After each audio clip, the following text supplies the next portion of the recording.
Perkenalkan, nama saya Sriani Arwan, saya dari kelas 10-3. Di sini saya akan mempresentasikan tentang peranan virus dalam kehidupan sehari-hari.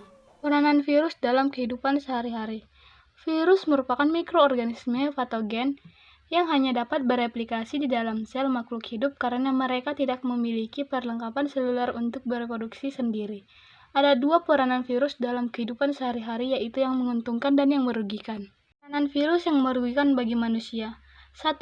Virus penyebab penyakit cacar air. Penyakit cacar air atau yang sering disebut dengan penyakit herpes zoster disebabkan oleh virus Varicella zoster. Virus cacar air ini menyerang saraf sensoris. Pada anak-anak, cacar air merupakan penyakit ringan, tetapi pada orang dewasa jika terkena virus ini dapat menyebabkan kematian. Gejala yang ditimbulkan oleh penyakit ini yaitu demam dan timbul gelembung di kulit yang datar. Yang kedua, virus penyebab penyakit influenza. Penyakit influenza ini disebabkan oleh virus ortomitovirus. Tanda orang yang terkena influenza yaitu suhu badan meningkat, timbul ingus, nyeri otot, demam, dan nafsu makan menurun. Virus ini berbentuk bulat dan virus ini menyerang bagian atas saluran pernapasan. Yang ketiga, virus penyebab penyakit gondok. Penyakit gondok atau yang sering disebut dengan parotitis disebabkan oleh virus paramisovirus. Virus gondok merupakan jenis virus RNA yang menyerang otak, kelenjar paratiroid, dan pankreas.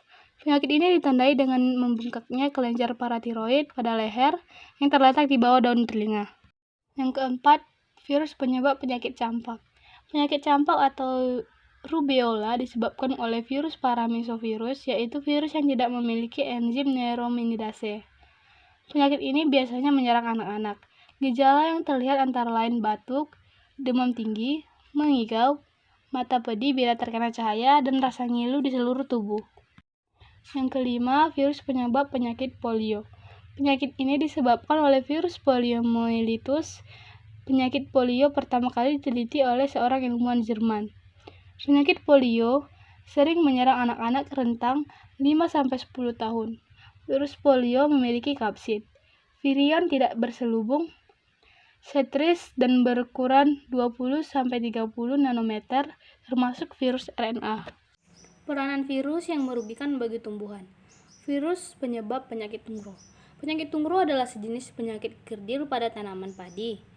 Penyakit tungro disebabkan oleh dua jenis virus yang berbeda, yaitu virus tungro batang dan virus tungro bulat.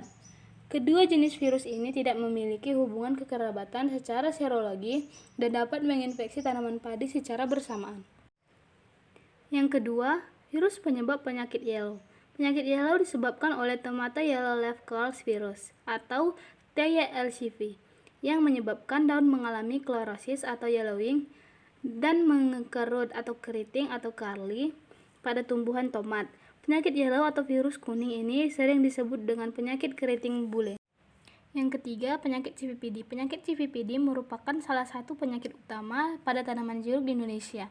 Pada beberapa kasus, CVPD dapat menyebabkan penurunan produksi jeruk mencapai 60 sampai dengan 95%. Gejala penyakit CVPD yaitu klorosis atau daunnya menguning, warna tulang daun menjadi hijau tua, daunnya lebih tebal, kaku dan ukurannya menjadi lebih kecil. Yang keempat, virus penyebab penyakit bercak layu tomat. Penyakit bercak layu atau spotted wilt adalah penyakit yang disebabkan oleh virus tomato spotted wilt virus atau TSWV yang menyerang tanaman tomat dan berbagai jenis tanaman lain.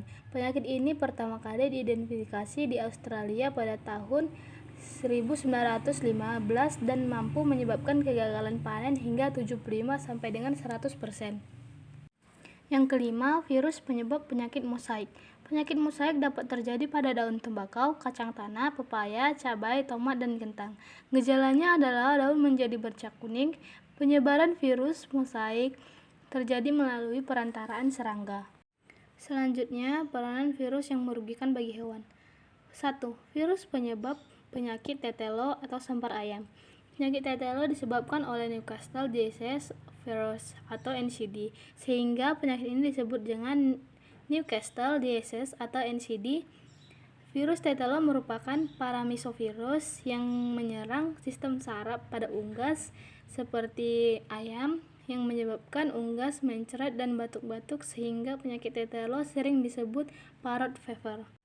Yang kedua, virus penyebab penyakit rabies. Rabies merupakan infeksi akut pada susunan saraf pusat. Penyakit rabies disebabkan oleh virus rhabdovirus yang juga dapat menular ke manusia melalui gigitan atau air liur hewan yang terinfeksi virus rabies. Hewan yang dapat terkontaminasi virus rabies adalah hewan berdarah panas seperti anjing, serigala, rubah, tikus, kucing, kelelawar, kelinci, sapi, kuda, dan kambing. Yang ketiga, virus penyebab penyakit tumor atau kutil. Penyakit tumor atau kutil tidak hanya dapat terjadi pada manusia, karena pada hewan penyakit ini juga dapat dijumpai. Contoh hewan yang dapat terjangkit penyakit tumor atau kutil adalah ayam dan sapi. Pada ayam, penyakit tumor disebabkan oleh virus Ross coronavirus atau RCV, sedangkan pada sapi, penyakit tumor atau kutil disebabkan oleh virus bovine papillomavirus. Yang keempat, virus penyebab penyakit felin panleukopenia. Penyakit felin panleukopenia atau FPL disebabkan oleh virus felin parvo. Virus ini termasuk ke dalam famili Parvoviridae. Virus FPL umumnya menyerang kucing. Infeksi virus FPL berpusat pada jaringan sel yang aktif membelah seperti pada jaringan sumsum tulang belakang, limfa, dan epitel. Yang kelima, virus penyebab penyakit mulut dan kuku. Penyakit mulut dan kuku atau dalam istilah asing disebut Foot and Mouth Disease atau FMD adalah penyakit yang menginfeksi bagian mulut dan kaki hewan ternak seperti kerbau, sapi, kambing, babi, domba, dan hewan liar berkuku belah seperti gajah. Penyakit ini disebabkan oleh virus Coxsackie. Selanjutnya, peranan virus yang menguntungkan. Peranan virus yang menguntungkan bagi manusia. Yang satu, pembuatan insulin. Pernahkah kalian mendengar penyakit diabetes mellitus? Jika pernah, tentu kalian tahu bahwa penyakit ini penyebabnya ketidakmampuan tubuh dalam menghasilkan insulin. Di sini, virus dapat digunakan untuk menyuntikkan insulin pada bakteri. Selanjutnya, saat bakteri berkembang biak, maka akan menghasilkan insulin baru yang mampu membantu mengatasi penyakit diabetes mellitus. Yang kedua, viroterapi untuk penderita kanker. Tentu kalian sudah tahu mengenai penyakit kanker, mulai dari kanker otak, rahim, kanker kulit, dan kanker lainnya. Seringkali menggunakan kemoterapi dalam pengobatannya. Penggunaan bahan kimia dalam kemoterapi dapat memperburuk keadaan pasien. Karenanya, muncul alternatif lain yaitu penggunaan virus menguntungkan yang bernama oncolytic untuk membasmi kanker. Yang ketiga, sebagai antibakteri. Penggunaan virus yang dapat masuk dan mereplikasikan diri di dalam tubuh bakteri dapat digunakan untuk membunuh bakteri tersebut.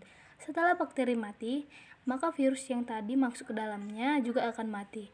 Karenanya, virus dapat digunakan sebagai antibakteri, salah satunya pada tubuh manusia. Selain itu, penggunaan virus sebagai antibakteri dapat dimanfaatkan oleh industri makanan dan minuman sebagai pembunuh bakteri, agar makanan tersebut dapat bertahan dalam tempo waktu yang lama. Yang keempat, media pembuatan vaksin. Virus dapat menyerang dan merugikan manusia dengan penyakit yang dibuatnya. Sebut saja penyakit cacar, influenza, hepatitis, hingga AIDS. Namun, tahukah kalian jika virus dapat dilemahkan kemudian dijadikan vaksin? Kegunaan vaksin sendiri agar manusia tidak terserang virus bertipe sama. Sebut saja vaksin rabies. Nantinya jika orang yang telah disuntikkan vaksin rabies jika digigit oleh anjing rabies tidak akan terpengaruh. Selain vaksin rabies, ada pula vaksin hepatitis A, vaksin hepatitis B, dan lainnya. Yang kelima, membuat antitoksin. Selanjutnya, fungsi virus yaitu dapat membuat antitoksin. Antitoksin dapat membantu bakteri untuk menghasilkan semacam penolak penyakit. DNA manusia dan DNA bakteri jika digabungkan oleh DNA virus yang telah dicampurkan dengan gen lain akan membuat bakteri tersebut kebal terhadap penyakit yang disebabkan oleh virus tersebut. Nantinya, bakteri yang seharusnya tidak bisa menghasilkan antitoksin akan dapat menghasilkan antitoksin yang dimiliki manusia. Sehingga, jika ada manusia lain yang belum memiliki antitoksin tersebut, dapat disuntikkan antitoksin hasil dari bakteri tadi. Peranan virus yang menguntungkan bagi tumbuhan. 1. Membasmi hama kelinci. Keuntungan virus selanjutnya yaitu dapat membasmi kelinci yang menyerang tanaman. Jika untuk membasmi serangga diperlukan baculoviruses, maka untuk membasmi hama kelinci diperlukan myxoma virus. Myxoma virus merupakan virus penyebab penyakit myxomatosis, penyakit yang hanya menyerang kelinci ini. terbukti dapat membunuh hama kelinci di tahun 1957-an. Yang kedua, pembunuh bakteri. Bakteri merupakan patogen lain yang sangat berbahaya bagi tumbuhan. Kerusakan yang disebabkan oleh munculnya infeksi bakteri merupakan salah satu yang sangat dihindari. Untuk dapat menghindari ini, maka kita bisa memasukkan DNA virus ke dalam DNA bakteri. Ketika DNA virus memasuki bakteri, maka secara otomatis bakteri tersebut akan dapat rusak dengan sendirinya. Jadi, dalam hal ini bisa dikatakan bahwa virus merupakan salah satu musuh alami bagi bakteri. Yang ketiga, pembuatan antitoksin. Poin berikutnya pada manfaat virus yang menguntungkan bagi tumbuhan, maka pembuatan toksin adalah salah satu hal yang penting. Toksin biasanya disebarkan oleh bakteri tertentu yang memasuki ke dalam tumbuhan. Penyebaran toksin pada tumbuhan biasanya akan mengakibatkan busuk dan beberapa kelainan lainnya. Virus merupakan salah satu vektor yang banyak digunakan untuk membuat antitoksin. Ketika virus diberikan DNA toksin tertentu, maka DNA virus akan secara otomatis memproduksi penawar dari virus tersebut. Kemudian virus tersebut akan disuntikkan kepada bakteri untuk memperbanyak jumlahnya. Dari sinilah muncul beberapa antivirus yang sangat bermanfaat bagi ketahanan tumbuhan. Yang keempat, solusi untuk IPM. Apa itu IPM? IPM atau Integrated Pest Management atau manajemen hama terpadu yang merupakan standar terbaru untuk mengendalikan hama di masyarakat. Awalnya petani sering menggunakan insektisida yang dapat mencemarkan tanah dan berbahaya bagi manusia. Karenanya, penggunaan virus untuk membasmi hama merupakan salah satu solusi yang tepat untuk manajemen hama terpadu ini. Penggunaan virus yang tepat dapat mengurangi kerusakan alam seperti pada insektisida. Yang kelima, membasmi hama serangga. Pernahkah kalian mendengar Baculoviruses? Virus ini dapat merusak jaringan dan sel arthropoda atau serangga atau ulat yang memakannya. Petani akan menyuntikkan virus ini pada tumbuhan, kemudian saat tumbuhan membesar, kemudian daunnya dimakan oleh ulat atau arthropoda. Maka virus akan masuk dan merusak jaringan serta sel di dalam tubuh ulat. Selanjutnya, tanpa perlu campur tangan secara langsung dari petani, ulat akan mati dengan sendirinya. Yang selanjutnya, peranan virus yang menguntungkan bagi hewan. Yang pertama, sebagai pembuat interferon. Interferon adalah protein yang dihasilkan oleh sel pada vertebrata atau hewan bertulang punggung. Interferon dapat mencegah hewan dari serangan virus. Penggunaan virus dalam interferon dapat memberikan resistensi yang baik untuk hewan tersebut, sehingga dengan adanya virus dapat mengaktifkan interferon pada vertebrata. Yang kedua, virus untuk pengobatan secara biologis. Virus juga bisa digunakan sebagai media pengobatan secara biologi dengan cara melemahkan dan membunuh jamur, bakteri atau protozoa yang sifatnya patogen. Yang ketiga, vaksin pencegah cacingan pada hewan. Yang keempat, vaksin pencegah rabies. Yang kelima, vaksin pencegah prainfluenza. Canine prainfluenza adalah virus pernapasan dan salah satu dari banyak virus yang dapat menyebabkan batuk kandang pada anjing. Oleh karena itu, maka penyakit tersebut harus dicegah. Sekian dari presentasi saya. Thank you for watching. Bye-bye.